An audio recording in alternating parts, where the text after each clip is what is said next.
Welcome back to another hour of Scotch Hour. I am Noah. And I'm Jesse.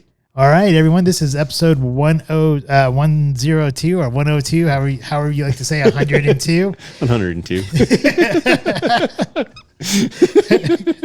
So before I jump in here, if you do like our content, please like, share, and subscribe. Leave any comments for us. We like to see what you guys like about our podcast or what you don't like. If you have any suggestions about scotches that we should try or anything else, just please let us know.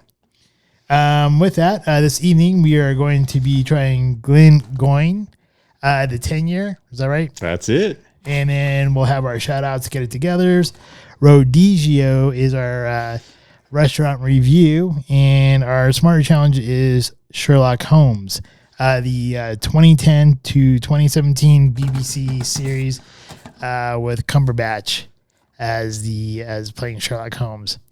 Also, just to make everyone aware, we have started doing segments, individual segments, so you can watch the whole podcast as we record it, or in the entirety, what I mean.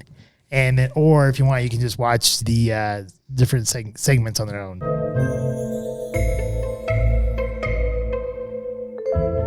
Scotch Review. This week's Scotch, the Glengoyne 10yr single malt Scotch whiskey. This has some interesting notes, if you will, about it. It is distilled in the Highlands at the Glengoyne distillery, and then later it is matured across the road in what is technically considered the lowlands of Scotland. So distilled in the Highlands, matured in the lowlands. Some question could be, is it a highland? Is it a lowland? Well, it's made in the Highlands, so that's what they say it is. Distillery was founded in 1833 and has been continuously one of very few distilleries that has run continuously since then. Most had stops or stalls due to wars or other world events, breakdowns, fires, all sorts of things we've talked about in the past. This distillery, however, has not had those yet, knock on wood. It has run continuously for nearly 2 centuries. And it is in Glengoyne in Glengoyne, Scotland, which is just north of Glasgow. The distillery is located basically right on the Highland line, so that natural fault that runs across a large portion of Scotland, which has created ways for rivers, a waterfall right behind the distillery, and also basically a canyon for water to go through. Their water source is the Glengoyne River, which is part of that waterfall and the waterway behind them, and it was sold. The distillery was sold in 1876 to the Lang brothers. Now, when the Lang brothers bought it, it was originally known as the Burnfoot Distillery, all the way back from 1833, and they decided they wanted to call it the Glengoyne Distillery. However, due to a clerical error by the clerk, it was recorded as Glengoyne.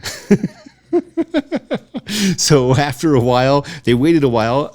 Records aren't super great all those times, all those years. So they don't know if it was 1894 or 1905. It was finally changed to Glengoyne, which comes from one version of it is the Glen of the wild geese. And in 1984, the Lang brothers became the supplier to Queen Elizabeth's household for her whiskey spirits. So I guess their spirit animal is wild geese. Yeah, I don't know if anyone can really hear that. I'd rather have the wild goat. Well, I mean, we had what the Glenmorangie is their spirit animal is the giraffe. Yeah. So, from what I didn't do a whole lot of homework here on this one, but they do have like a ton of different tours.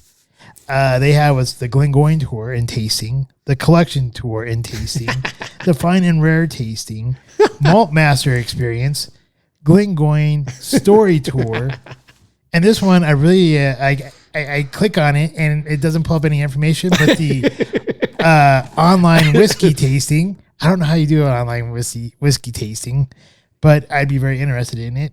In the spirit of Glengoyne tour. So obviously, if you do find yourself, I guess, was it just south of Glasgow, you said? Just north. Oh, okay. So if you find yourself just north of Glasgow and you're near this Glengoyne distillery, you have a plethora of tour options that you can go there and try out. Any one of them, I'm sure, would be great. Anything else that we should share about this before we pop it open? As we get started here, it is a 40% ABV, and a couple of things they do pride themselves on are being the slowest. I don't know if that's always, like that's definitely not a Formula One mentality. The slowest distillers in Scotland. So during the distillation process, for every 1 minute of distilling at another distillery, their spirit spends 3 minutes in there. So again, not necessarily Formula One, but it is truly said that will come out in a very smooth whiskey or a very smooth single malt scotch, which sometimes can be good. Also, sometimes that may not be the best. But the other thing, they did win an award last year, and the award was for being one of the few distilleries on the planet which is 100% self-sustaining and sustainable. So their packaging is 100% recyclable. All that geese and goose excrement that they have on the fields, they actually collect and make solid fuels out of it. They do a lot of different things, recycling through their distillery and their storage and everything they do. And as well as, one of the things they did mention is their casks take 6 years to prepare. Again, definitely not a race for them. So we're going to see what that turns out to do to the flavor of this single malt. We'll see if slower is better. I wonder if some of the other distilleries are like, today, Junior. I mean, that's what I'm wondering. I'm like, wait a minute. I know his tour was $240. I didn't realize it was going to take a week. But they do also point out they use no peat in their process of distilling, as well. Can you really call it a single malt scotch if they don't use the peat? I mean, it's barley. Well, true. I know barley. Yeah, it has to be barley, but all of their barley is air dried. That's another thing. Again, we're talking about a little bit of time there. If it's a wet season, that could take a little bit longer. They do say like what good things come to those who wait, but here, like I'll talk about this here in a moment. when we do our tasting and stuff like that. I'll mention something. All right, so owned by Ian McLeod Distillers Unlimited. There can only be one. There can only be one. Highlander. The quickening. This is the anti-quickening. All right. So Today, Junior. What I would say is the box is actually pretty cool. The packaging here for the box is pretty cool. It is both textured, ribbed for her pleasure, with both matte and gloss orange stripes. I'm guessing this is part of the goose, the golden goose. They do have the seal here that they're allowed to use since they became the Queen's Scotch in 1984. The bottle itself, not bad. It is definitely a light colored Scotch. This is a very light spirit. I do like the label. It's going back to that thing like with the signatory though. Very simple. I don't know if I love it or if I want something a little bit sexier. Can I take? I will say the back of the bottle that has the golden goose there. That's cool. I think I'm digging it. Are you? I don't not like it. I'm not sold on it right now. But I do like that. The back. That is cool. It's like your extra grip for when you had a couple glasses, a couple drams, and all of a sudden your hands are getting wet. That catches it from slipping. I think they should probably do a partnership with the Broncos or something with that orange. Anything is possible. All right. The foil here is a little bit different than some. We're going to see next if they go with a wood topper and cork or another product. Well, I guess if they're doing sustainability stuff, I'm going to say no to the wood top. I think wood's more sustainable than plastic. This is wood. Oh. That's actually kind of impressive. And real cork, not even press cork. That is the texture of the wood. And man, you've mentioned this before. They have literally burnt in. No, wait, is this the first one? About time. Right? That's pretty cool. So we've always talked about why don't they actually just either like engrave it or burn it in there or something? Well, they have finally burnt in a little bit. It took us 102 episodes to find one that does that. More than 102 scotches. Next. Well, we found what we're looking for. We're not going to quit now. It's like finding midget on midget porn. It's almost impossible to find. Wait, that's a thing? It is. I didn't know that was a game. I've been playing the wrong games. I'm like, let's go play Risk or chess. No, let's go play Find the Midget. Wait, I don't think we can say that. Find the little person. I'm not really sure if we're politically correct here. We try to be somewhat. That's because we've been watching Sherlock. Could be. All right. Right. On to our warp speed. Cheers. Cheers. Which is our tasting, by the way.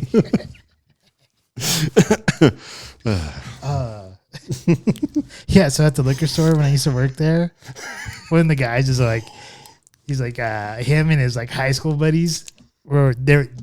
He said like they were on a search to find midget on midget porn and they can never find it. And so that got like everyone, the whole crew at Ace Liquors, we were all starting to search for a damn midget in midget porn. Midget on midget porn. So two midgets like, fuck. Oh, midget on midget.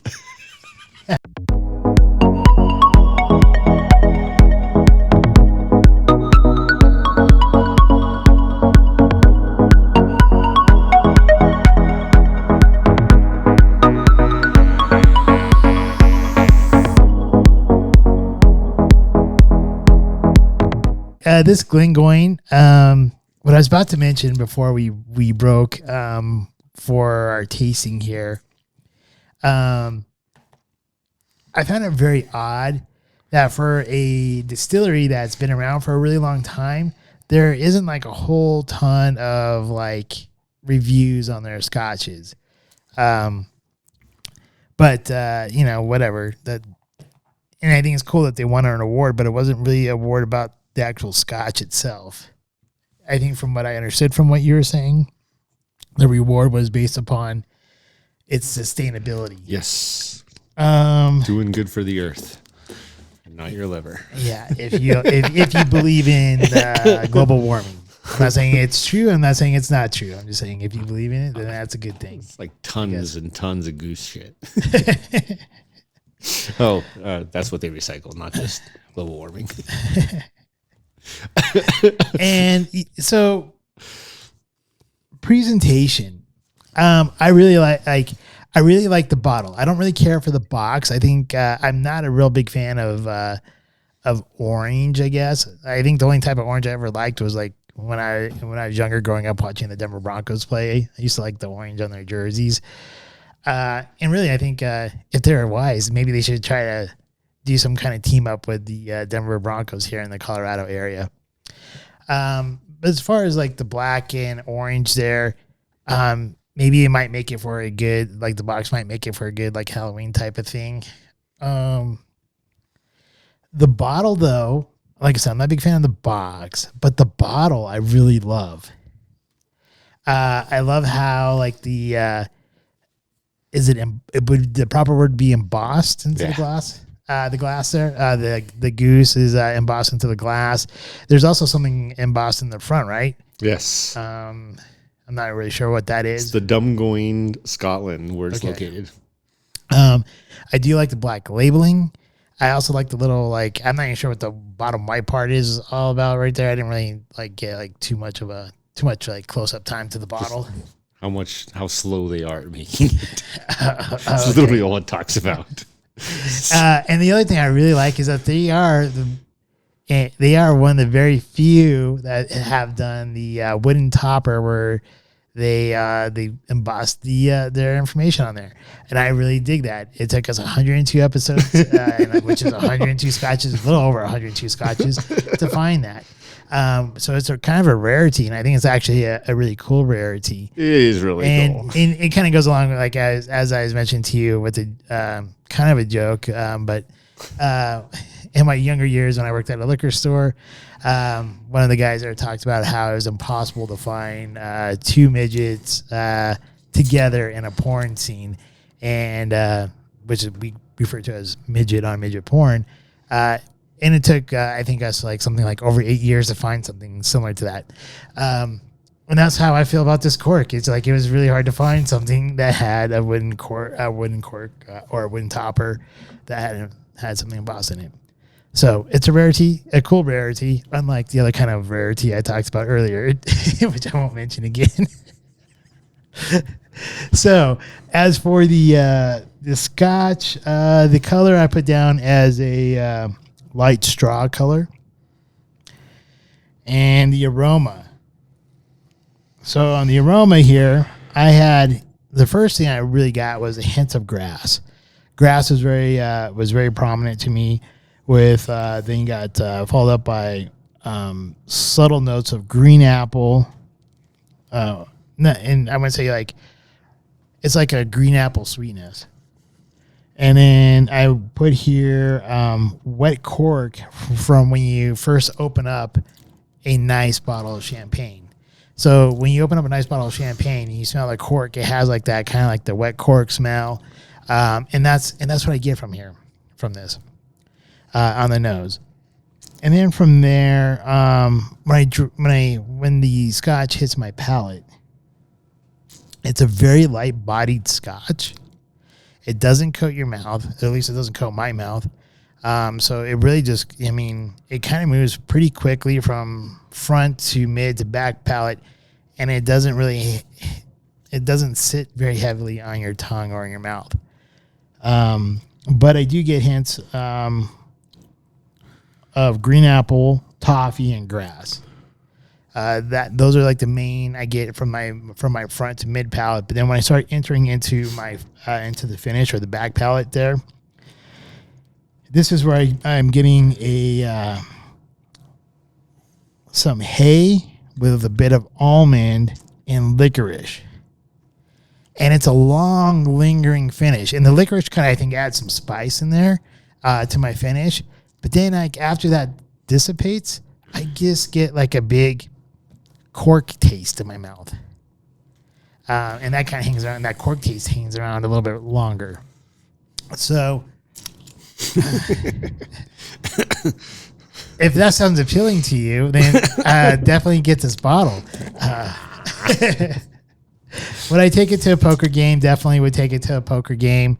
Would I take it to intimate type of gathering? Probably not. And I definitely would not take it to a black tie affair.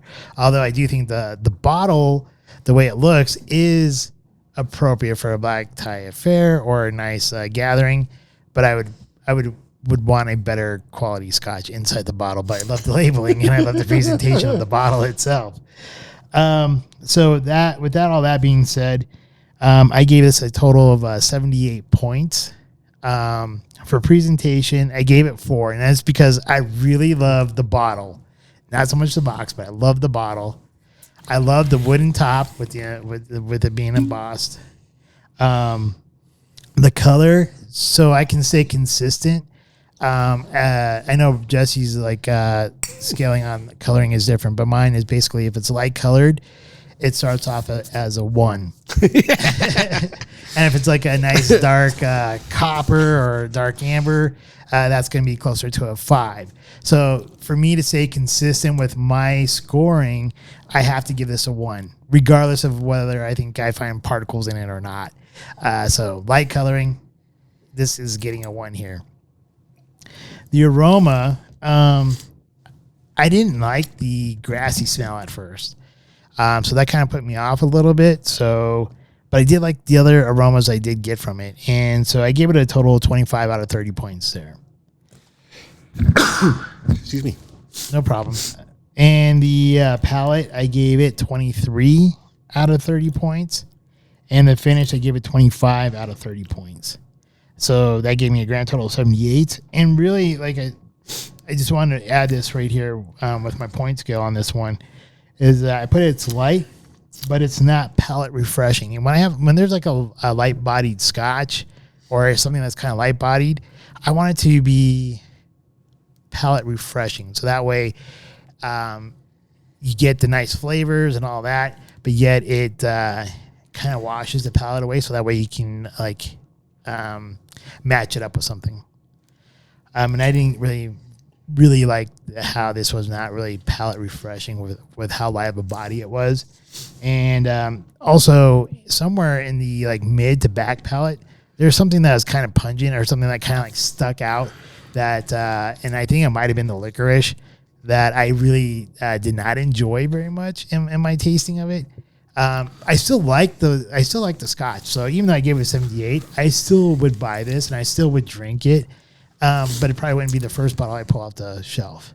For me, when I selected this bottle of Scotch, it was definitely on the lower end of the price scale. So that was good, especially not knowing where we were going to land for dinner. Definitely good that this was not a $300 bottle of Scotch. With that, the story behind it is so great. It's so fantastic. Been running for 190 years continuously since 1833. That is cool. The fact that the distillery is on the Highland line, so they distill the Scotch and the spirit on the Highland side of the Highland line, and then they age the spirit on the lowland side across that Highland line again, literally across a road for them. Not that big of a jaunt, but just a fun little piece of trivia that when I finally got to the Scotch itself, it was not as much as I had hoped for. So for me, looking at the color, much like what Noah said, this is a super light gold. It's a very light gold color, non-offensive, just not alluring at the same time. On the nose is okay. It's a little sweet. Hints of honey. I feel like I got a little peach in there on the nose, which made me really excited for the palate. Green apple, pear, and a little bit of orange. So very citrusy, sweet for me on the nose. On the palate, however, the palate was a little different. I got the grass on the palate for sure, which is interesting because when you think about peat versus grass, they don't peat this Scotch, but I can get that strong sense of grass. Is that the dry aged barley? I don't know. It is interesting. A little bit of green apple. There's some soft oak in there, the honey. What I did like about the palate, why the palate actually got of all of my scores the highest points, was because for me, it has a nice range of flavor. It is rolling through those flavors mentioned. So the green apple, the grass. I don't get what I smelled on the nose, though. I don't get the peach, which would have been so exciting. I do get a little bit of honey. And then what I really liked, the win, was a little bit of cocoa and a little bit of orange. The finish is interesting because as we're rolling through the front to the back, the palate, the finish, I get it gets a little creamy, a hint of vanilla. Again, a little bit more of the cocoa with that vanilla creaminess, and then it goes into probably from the sherry casks a little bit of oak, and then there's that piece you talked about. It's not necessarily offensive, but again, not sexy. It's this mix for me of licorice and clove. And it definitely is a little bit of heat. And then all of a sudden that just drops off. And it's like, you mentioned cork. My mouth is dry and it's a little woody. That sounded wrong. But with that, on the point scale presentation, I dig the presentation of the bottle. I actually like the box as well. I actually really like the box as far as the matte and gloss and the fact that it is textured. That is cool. So for presentation and the wooden topper, man, again, 102 plus weeks. And that's what it took us to get here. Glengoyne 10yr right there. So for packaging, you're getting a solid 4 out of 5. Like, this is the closest I've ever been to a 5. The one thing that left me wanting a little bit, I wanted a little bit more on the bottle, maybe a little more orange, a little more spice. They had so much right, but a little bit more would have been the difference. For me, color was a 2. On the nose, again, at first, I was super excited. On the nose, though, it's a 20. For me, this is not a great nose. The palate, which was the win, a 24. And what really got that is when I got the hint of the cocoa, after getting the mild, creamy vanilla rolling into cocoa and a little bit of orange. The finish for me was also a letdown. Like, if I want that heat, I actually didn't mind the hint of licorice and clove. I just want it to last longer. I want, tomorrow's Valentine's Day. Happy Valentine's Day. Tomorrow's Valentine's Day. I want a little bit longer of a day. And this did not give it to me. So for my overall point scale, it got a 70. I like, when I saw it, I was so excited, the story behind it, but it's the nose and then the finish just leaves me wanting. And the other thing, I think I got a question. Did we drink the same bottle? Your tasting notes versus my tasting notes are completely way different. I don't disagree. Completely Maybe it was different. dinner. Maybe dinner threw me off. I don't know. Or me. Or I don't know. But I think the one thing we had in common was grass.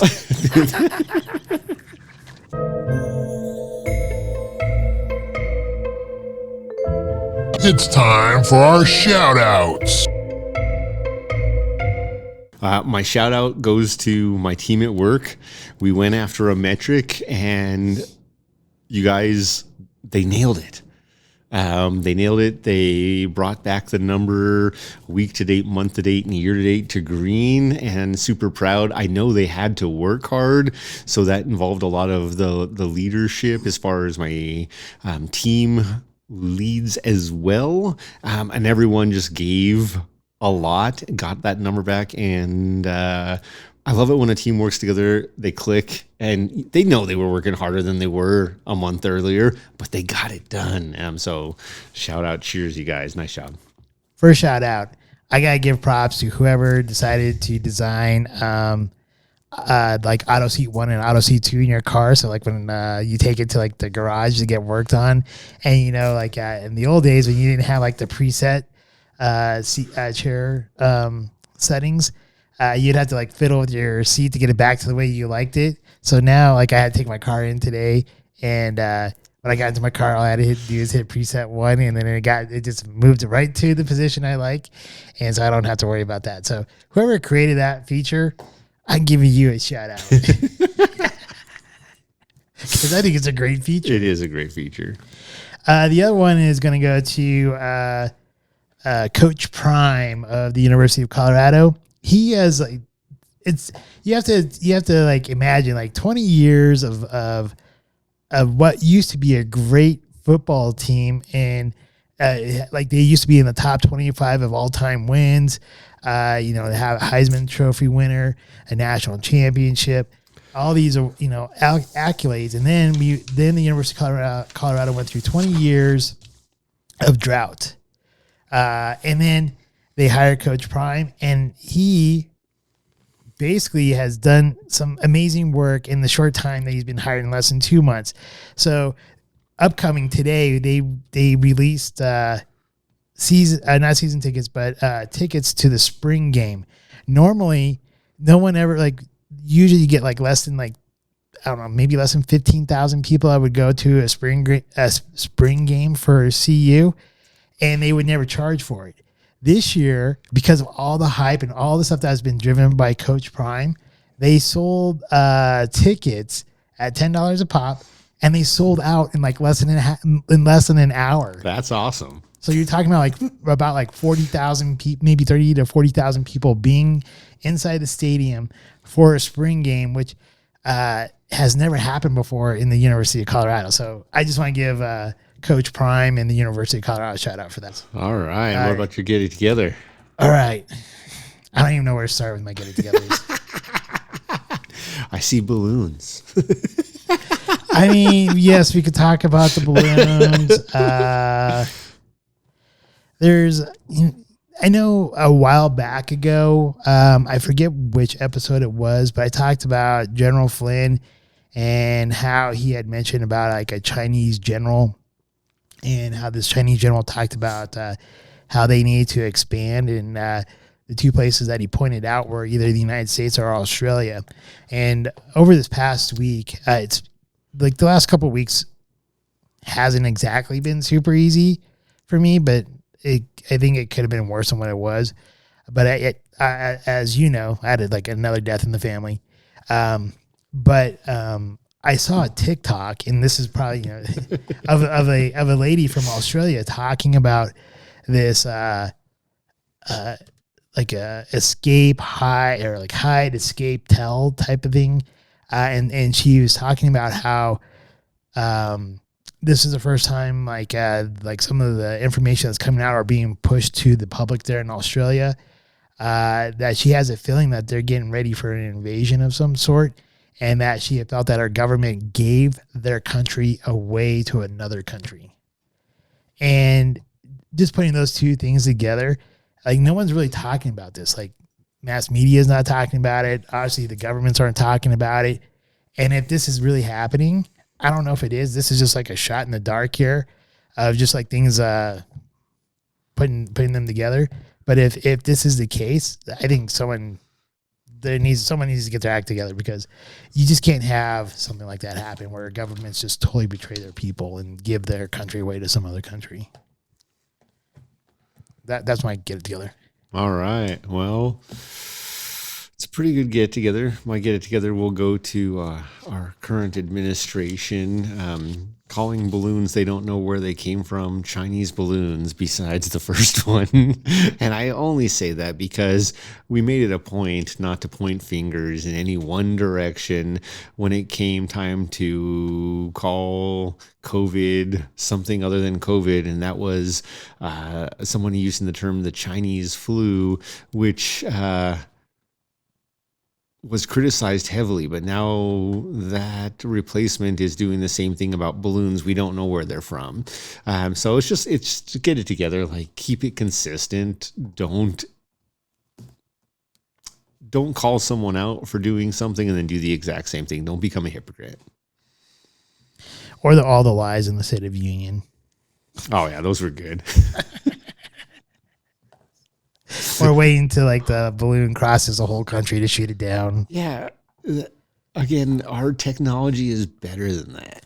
Or get a phone call from Trudeau to say, "Hey, U.S., can you shoot down this balloon?" Yeah. Or Canada telling us, "Yeah, hey, you might want to shoot down a balloon. It's been flying over your country for a week."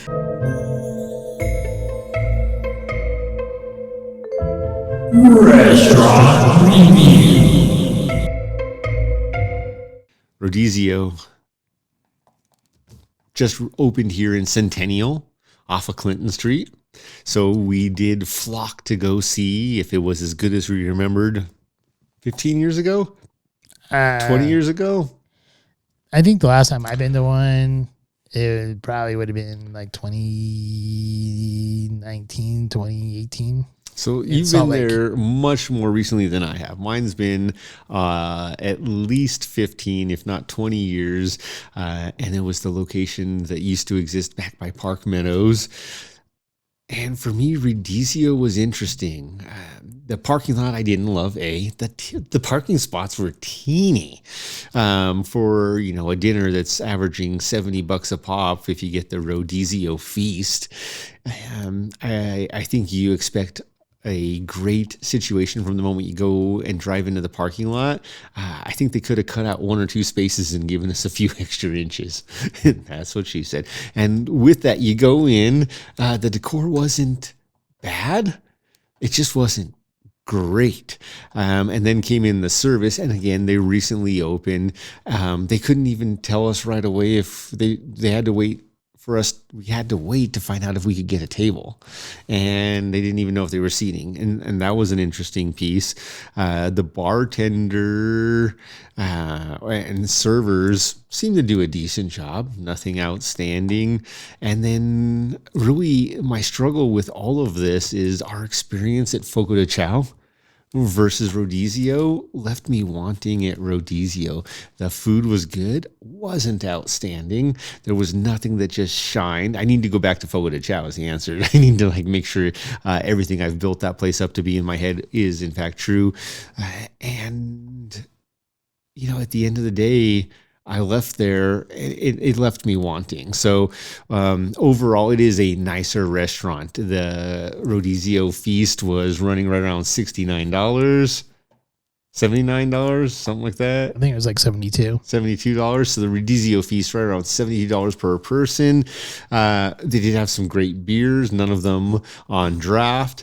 But again, at the end of the day, it wasn't impressive. The decor, nothing was sexy about this place to me. Nothing made me want to go back like I do when I think of Fogo de Chao. I'm like, I want to go back. I was a little let down. So overall service for a high-end restaurant, this is where it's a struggle again for that kind of price point.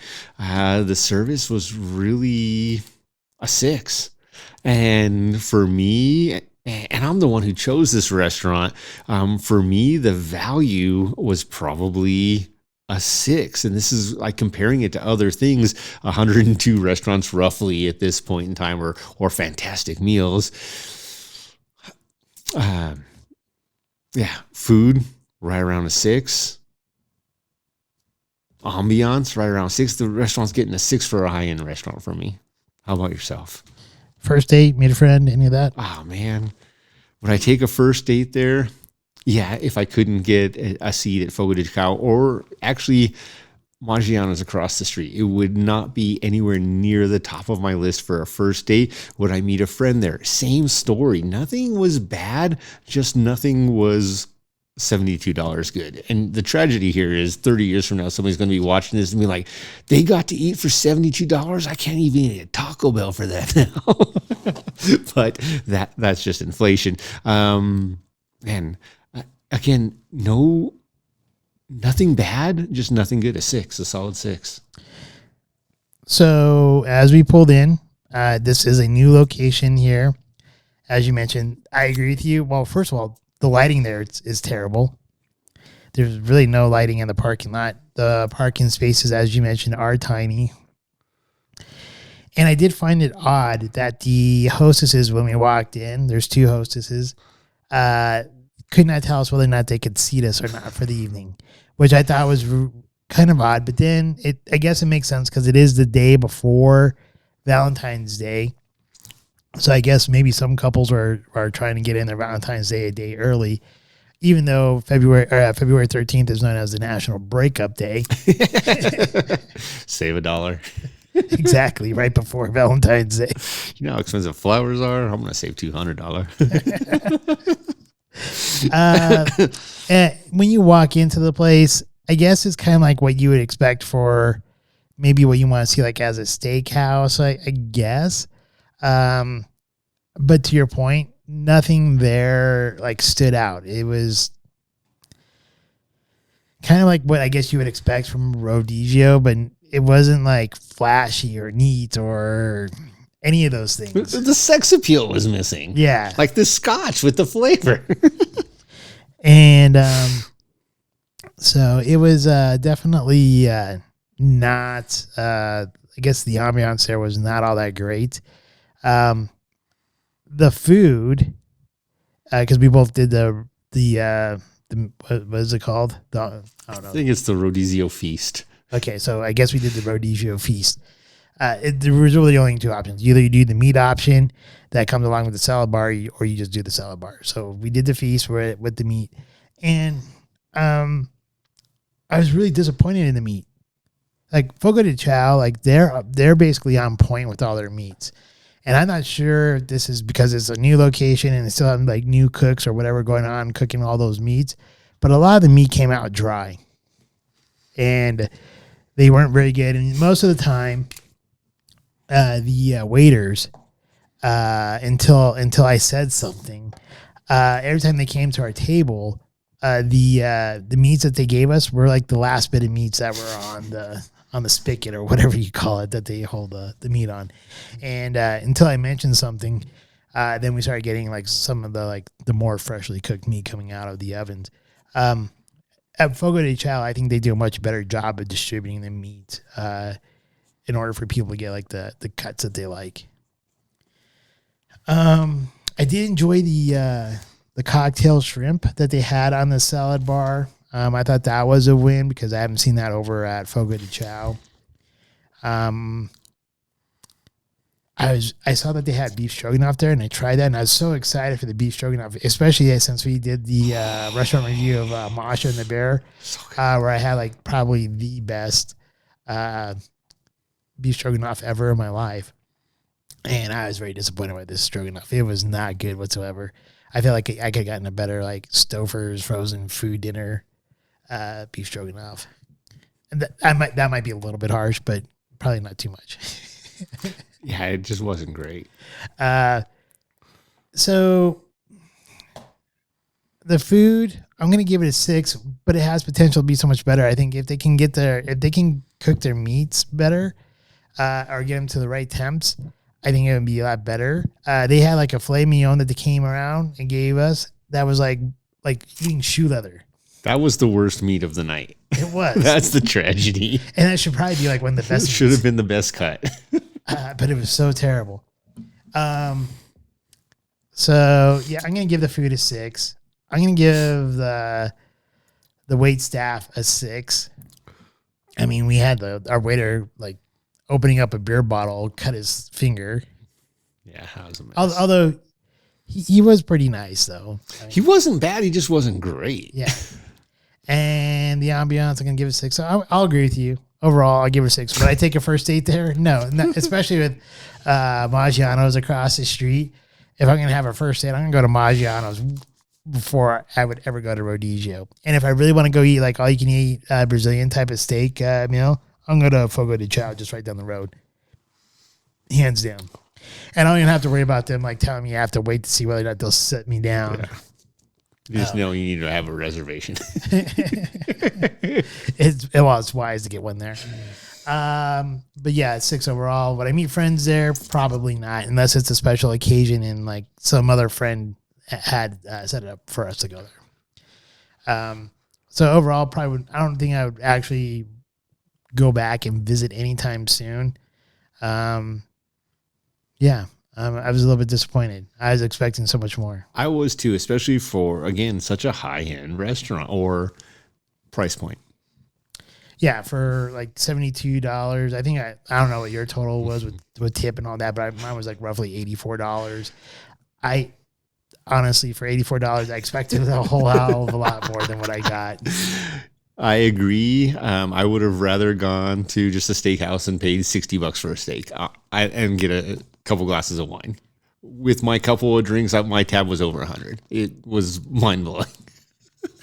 Oh, was it? Yeah. Oh. Yeah, like literally when I had no problem giving 6s across the board here. I'm like, the value at best was a 6 for a restaurant of what I expected the caliber from this restaurant. Literally, a 6 was probably generous.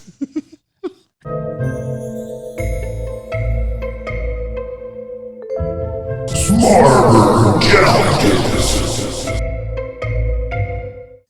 All right, this week's Smarter Challenge, Sherlock, BBC, the TV series that aired starting in 2010, starting Benedict Cumberbatch and Martin Freeman, created by Stephen Moffat and Mark Gatiss. Mark Gatiss, by the way, is one of the main stars in the show, Mycroft Holmes. Yes. All right. Brother. We watched not the whole series, but the first season, and then we continued with one more episode, getting into season 2, episode 1. What are your general thoughts overall? So we're talking about another adaptation of Sir Arthur Conan Doyle's books from long ago. Well, for the first season, even going into the first episode of the second season, one of the arching themes I've had a hard issue with, and it's not I have anything against people like that. I think you can do whatever you want to do, marry whoever you want to marry, but it's just I think just because of how the question has been proposed throughout the series, I find it very distracting from the stories because I'm wondering, is he or is he not? But the question is whether or not Sherlock Holmes is gay, and I don't care if he is gay. I don't care if he isn't gay. I just want to know if he is or he isn't. But there's been so much ambiguity going out through these 3/4 episodes. I think the 4th episode kind of clears things up a little bit more, which is season 2, episode 1. But the first season, it really was kind of off-putting to me because like they keep on mentioning and asking like if Sherlock Holmes is gay, but there's never any answer. And it just kind of like, well, why even pose this question whatsoever? Like you could just go on with the story without even asking it. Because if you're not going to answer it by the end of the season, why are you even posing it? And I just don't understand that stream of thought. I think Cumberbatch, but he did a good job as Sherlock Holmes. I mean, I never read the books, but I did like his character. Although he's very analytical, and I think when you start to get people who are logical and very analytical with things, they become more detached from humanity itself. And I think you start to see that here with him. And I think this is probably where maybe this is the point they're making with the ambiguity of the whole gay thing, is that because he's so analytical and he's kind of detached from other humans or humanity itself. I think he doesn't do a very good job of building relationships, and this is where his counterpart, I guess, and Dr. John Watson comes in, who has the ability to easily, I guess, connect with people, and because of that, he can also connect with Sherlock Holmes. And because of his ability to connect with Sherlock Holmes, I think Sherlock Holmes finally found is like one person to be like his friend.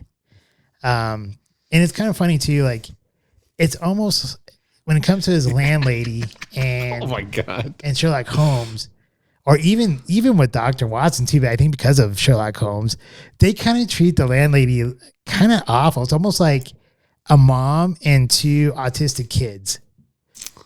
And where the autistic kids don't really realize that they're being shitty to the mom sometimes. They are pretty rough. So he's talking about Una Stubbs, who plays Mrs. Hudson.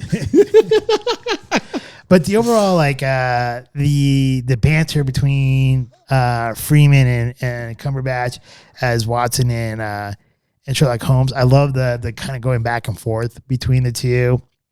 And it really comes out more in episode 2, episode 1, where they are more like either like really good friends or like brothers, almost like playful. You know, they're kind of playful with each other, and you know, like they bust each other's balls, but yet they like laugh and giggle about stupid shit too. Which is like having like a really good best friend. You know, like you can bust each other's balls one day, and like kind of like be pissed off and like disappear for like a day or two, and then come back and like everything's like normal, and nothing like nothing ever happened. You still love each other like you're best buds anyways, or like brothers. But then like you can do stupid shit like, oh man, I really want to steal an ashtray. Ha ha ha, that'd be really funny. And then one of them steals an ashtray, you know? Totally juvenile. Yeah, totally juvenile. And it's great. I love the fun banter with it. And it kind of keeps you, these are longer episodes, like an hour and a half. They're like short. They're basically like shorter movies, or like what movies. Movie length, yeah. Yeah, like what movies used to be. And they're pretty fast paced. There are some like little lulls in there, but I think overall, very well written, very well done, and I do enjoy the acting.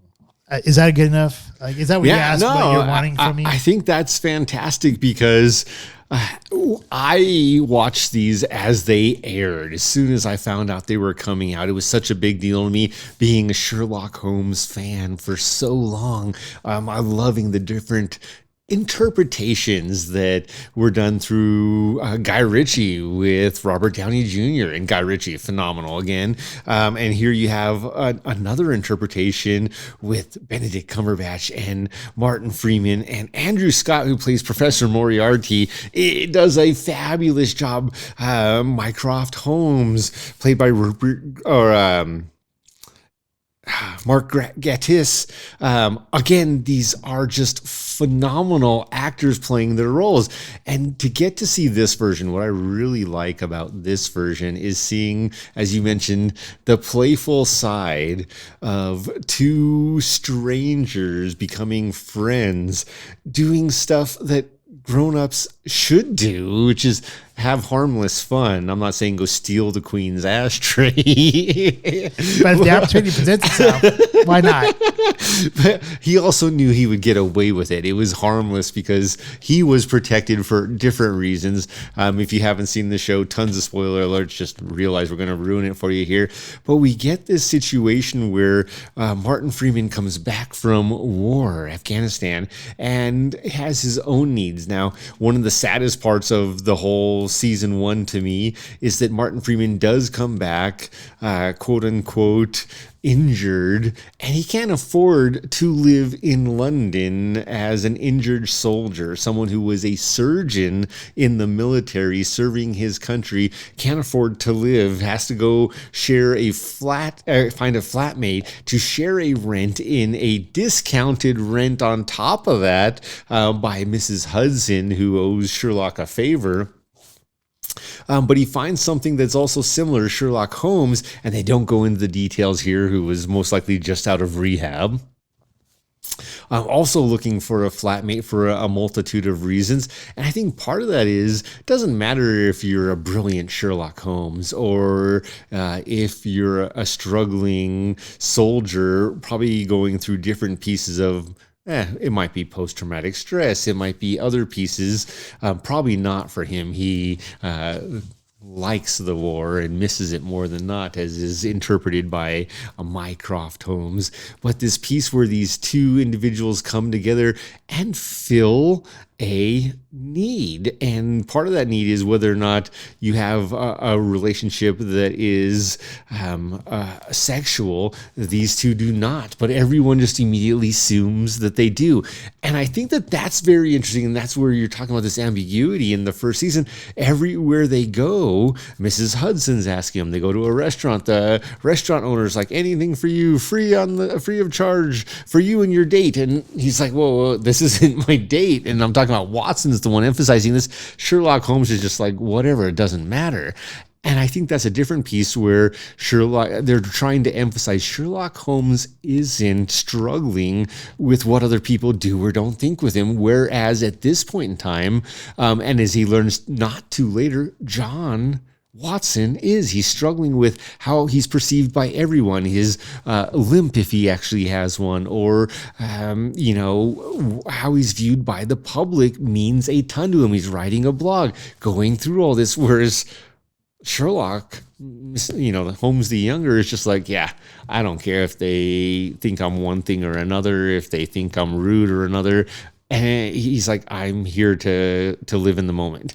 And the one irony for the show for me is I really do think Sherlock Holmes is the master of that throughout at least the first 4 episodes we've watched so far. And that is, he lives in the moment. Continuously, he's learning, he's growing, he's figuring things out, and he loves that. Whereas so many other people get stuck in the mud, and many people have probably seen this. One example would be, here's how most people deal with life. You have a small stress and you wake up in the morning and you remember that stress. And throughout the whole day, you carry that stress with you. Well, at 8 a.m. when you get to work, if you get to work at 8 a.m., that stress doesn't weigh that much. But if this is your stress and you're weighing and you're carrying that for 12 hours, by the time you get through that 12-hour day, your arm is shot. You may not even be able to move it. That's assuming you were still holding it. The stress has wrecked your body and your day, everything about it. That's what Sherlock doesn't deal with. He puts that all aside. He's ultimately a master of that, whereas most of us will let that stress bother us all throughout the day, have a physical impact on us, a mental impact on us, and John Watson is one of those people at the beginning of this show. He absolutely is he's carrying this weight on his shoulders where Sherlock's, you don't have a problem. Like, you're good. Where do you want to go from here? Do you have your top 2 favorite moments in the first 4 episodes? First 4? Yeah. I might have to reassess things because I thought we were just going to pull from the first 3 on that. We can do first 3 then. All right. So first 3, I would say that one of my very first favorites there would have to be when the mortuary lady, I think I'm not sure, mortician maybe? Molly Harper. Yeah, so Molly Harper. Or Hooper. So she's like trying to get Sherlock Holmes' attention. And I think this is like the first episode. And she's like talking to him and she like walks away, puts on like lipstick. She comes back. He says, "Oh, you put lipstick on." And then he kind of rips her for like the lipstick or whatever. And then she walks away and she was like putting the lipstick on because she was like going to ask him out on a date or something. And then after she rips him, or after he rips her, she leaves and then comes back and has like the lipstick off. And then he's like, "Oh, you look much better with the lipstick on." and here's I found this like to be entertaining and funny, even though it is kind of real, but she's trying to put herself out there, and because he's so detached, he doesn't realize that she's trying to hit on him. And but the whole interaction of it though is what makes it funny. Like, if it happened in real life to someone, which I'm sure it does every now and then, like all the time, like it's not really funny for the person who is being shot down. But in this, the way it happens here, the interaction, the acting of it was so great that it made it humorous and made me laugh a little bit. Yeah, it is humorous and it does make you laugh. It's so damn uncomfortable. Like if you're Molly Hooper, it's absolutely like you can feel your skin crawling. It's an ugly situation for her. And then the other one that kind of comes to mind, I mean, there's a lot of good stuff that comes to mind. I really like the fact of like how Holmes gets Watson to get away from the cane and stuff like that. But I guess the other one I'm just going to kind of point out here, and you and I talked about this real briefly, is that Watson goes on her first date, which gets hijacked by Holmes. Episode 2. And they go to this Chinese quote unquote circus. But if you ask me, it looks more like it's like a weapons demonstration for like sales of like ancient weaponry or whatever. Cirque du Soleil with weapons. Yeah. But in any case, it ends up like with Sherlock Holmes getting into a fight, and then all of a sudden like all hell breaks loose. And the first date basically turns into where these Chinese assassins capture or like not only the lady that he's on the date with, which I forget what her name. I don't remember either. But then and Dr. Watson and then Sherlock Holmes comes and kind of saves the day there from them being killed. But in any case, she ends up hanging out with them even into the third episode. And to me, I'm like, if you have like that disastrous of a first date, she might be a keeper. I'm just like, I know she's not a keeper because obviously she's not in episode 1 or season 2, episode 1. But I mean, if that were to happen in real life, not that like anyone will have like that crazy life, but if you have like a total disastrous first date and the woman sticks with you, she might be a keeper just because she's like, well, it can't get any worse than this, I don't think. And so you have nothing, and it makes for a great story with later on if you get married. So I kind of thought that was a fun piece in that episode. I agree 100%. A couple of the points that really stick with me, and one is in The Lady in Pink, when Holmes is, they're both after the serial murderer who's made it look like serial suicides, hired by, as we later find out, Professor Moriarty. Holmes goes on a cab ride with this guy and is inches away from taking a pill that would potentially kill him. And what happens? Watson, from the next building over, takes one shot, one kill, kills the cabbie, saves, whether or not Sherlock will ever admit it, saves Sherlock's life. And wow. Like, it takes Sherlock a few minutes, probably looked like an hour in real time, to realize, oh, wait, I know who took that shot now. It's just so impactful to me because that is someone who values Sherlock Holmes, to your point about value and, might be a keeper as a friend. Watson's a keeper. Well, and the funny part there too, right, is like, he's like sitting in the ambulance with the trauma blanket on him. And then he's telling the detective, like, yeah, you should look for this type of person, this type of person, this type of person, this type of person. And then he looks over and he sees Watson and he's like, never mind. Don't listen to anything I said. I'm wearing the trauma blanket. Yes, when he was talking to Inspector Lestat. And that's another one, though, in that same episode earlier on when Sherlock is called by Inspector Lestat to come look at the crime scene for The Lady in Pink. And upon arrival, he quickly deduces that one of the forensic detectives is having an affair with another one of the detectives.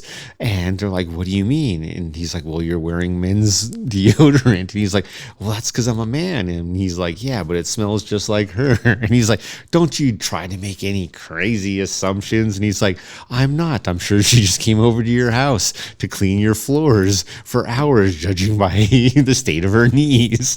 And what really makes that isn't even any of that. It's just that then there's John Watson at this point. This is episode 1, still very new and naive. And he looks down at her knees and then he looks back up at her like, God damn.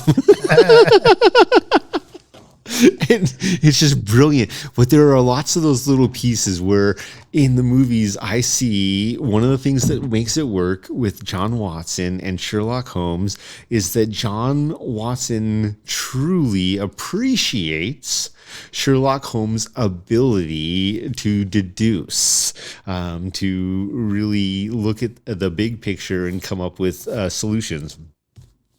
And at the end of the first episode, I think you see the same with Sherlock Holmes, where Sherlock Holmes appreciates John Watson's Hamish, in case you're looking for a baby name.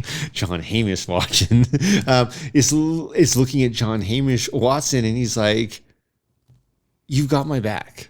And you have to wonder, especially in modern times, how many times people have had someone who truly had their back.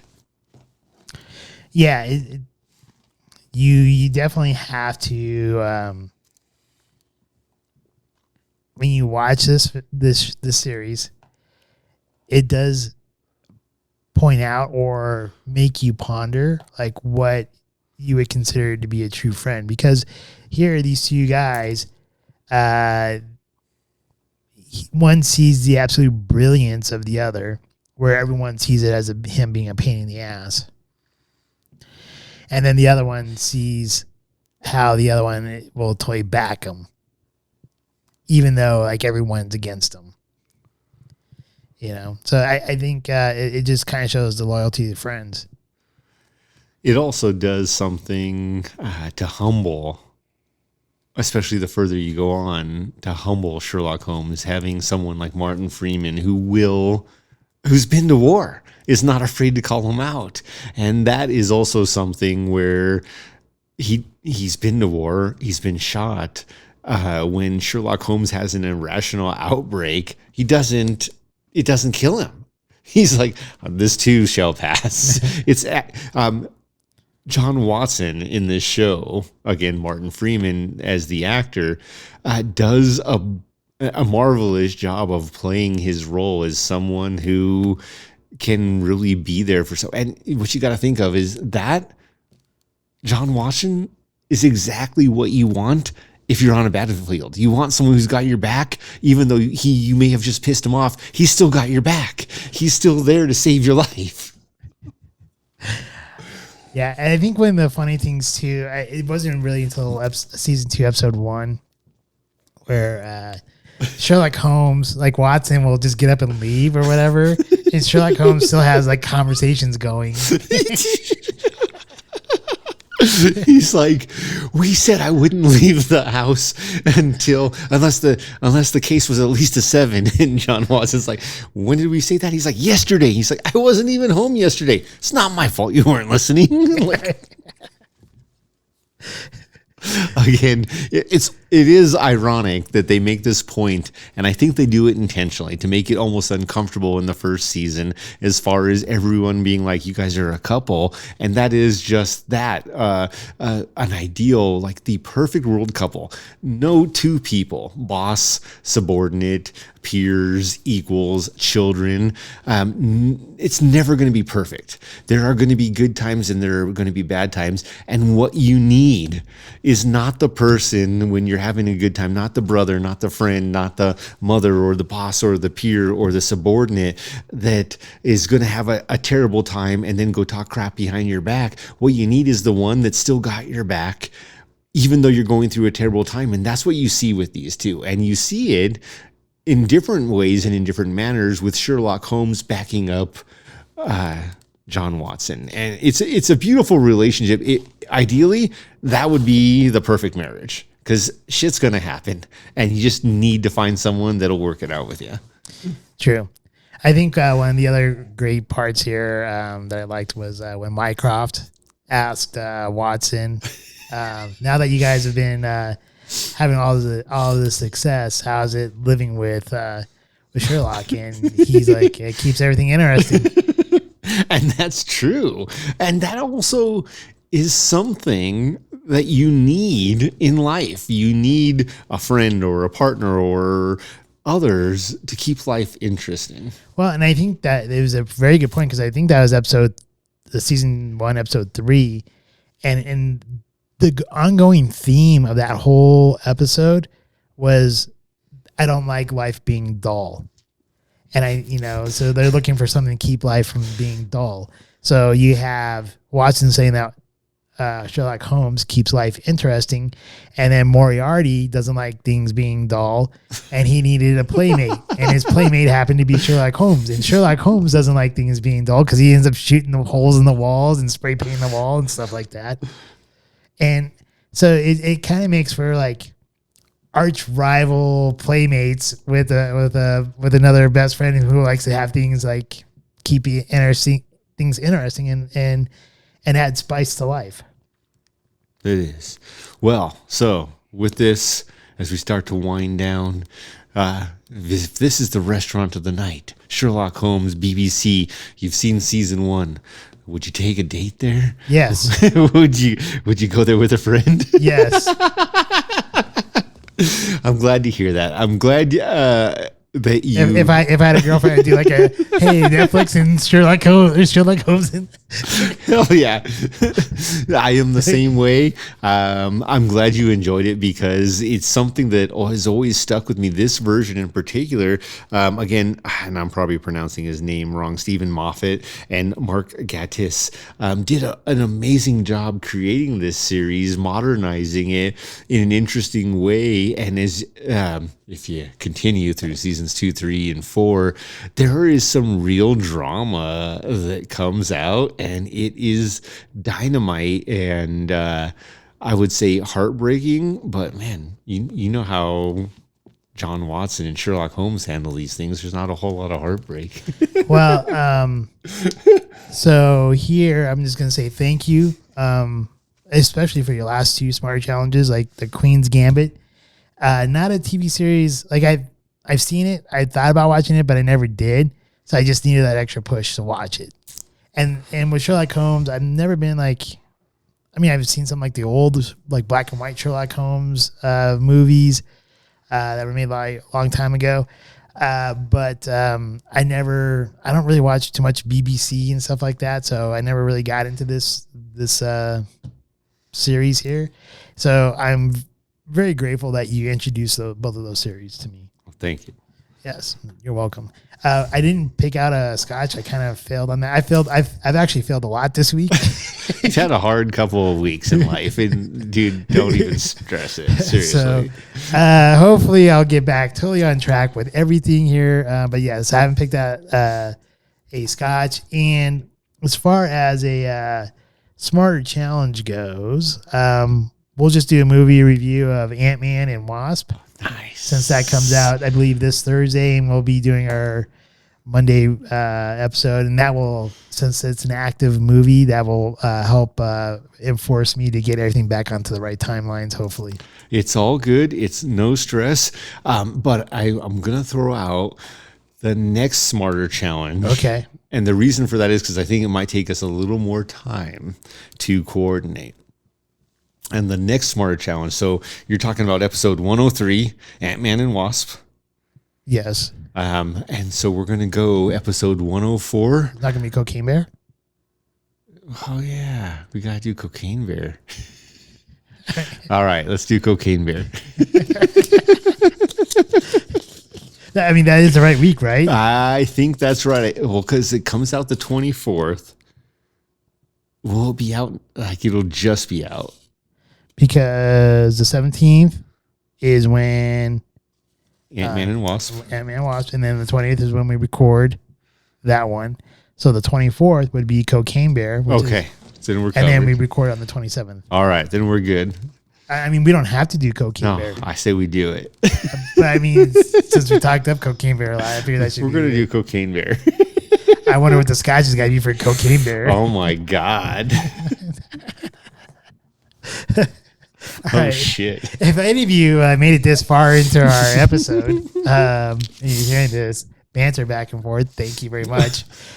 We do greatly appreciate all you fans and people who support us and watching us on YouTube and Rumble and all the audio platforms for our podcast.